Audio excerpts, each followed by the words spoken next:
يعني بصراحة من ميديا، يحكي الله أنا لو كنت تعالى يا من يقول ميديا وجعلناكم يا أستاذة شعوبا من ميديا، وقبائل يا أستاذة من لتعارفوا. ميديا، احنا يا أستاذة من مسلمين. ميديا، أنا بصراحة لو كنت مكانك لحتى انتحرت صراحة صراحة. علاه ننتحر؟ علاه ننتحر؟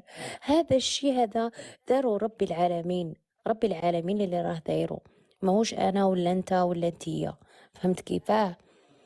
ربي قال في القرآن سبحانه وتعالى وجعلناكم شعوبا وقبائل اللهم قوي إيمانك. أنا حقيقة أسأل اللهم قوي إيمانكم جميعا. يا أخي لما يتم نشر غسيلكم تخرجوا لنا فقهاء وواعظات دينيات، ولما نلقاوكم في خويا. لا خويا، لا خويا، اسمعي دقيقة أكمل،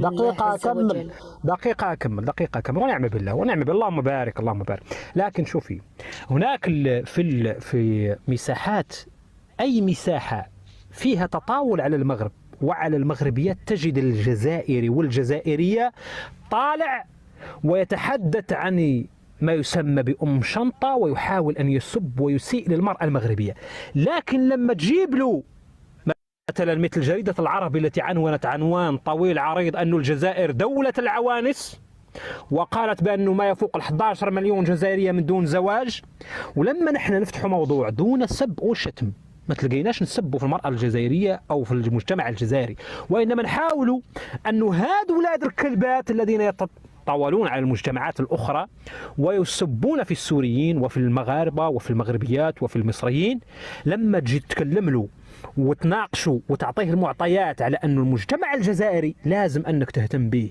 لكن السؤال لموضوع في اللايف ونتمنى أنك تجاوبي عليه، لماذا هؤلاء الذكور حاشا يكونوا رجال لا يتحدثون عن ظاهرة يعني أن الجزائرية تركت الجزائري وارتمت في أحضان السوري والمصري والفرنسي واليهودي والقبطي والمسيحي؟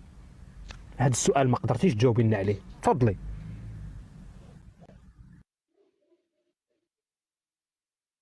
قبل لحظات كانت تقول لك ان المرأة الجزائرية هي حرة تتزوج نصراني، تتزوج قبطي، تتزوج يهودي، تتزوج شيعي، ما عندها مشكلة، حرة. لما انحشرت في الزاوية عادت الى رشدها وجعلناكم شعوبا وقبائل وصارت تحكي في القرآن. عجبت لي امركم صراحة. لا ما حابش نحكي بالقرآن، مش حاب نحكي لك بالإنجيل ولا كيفاه.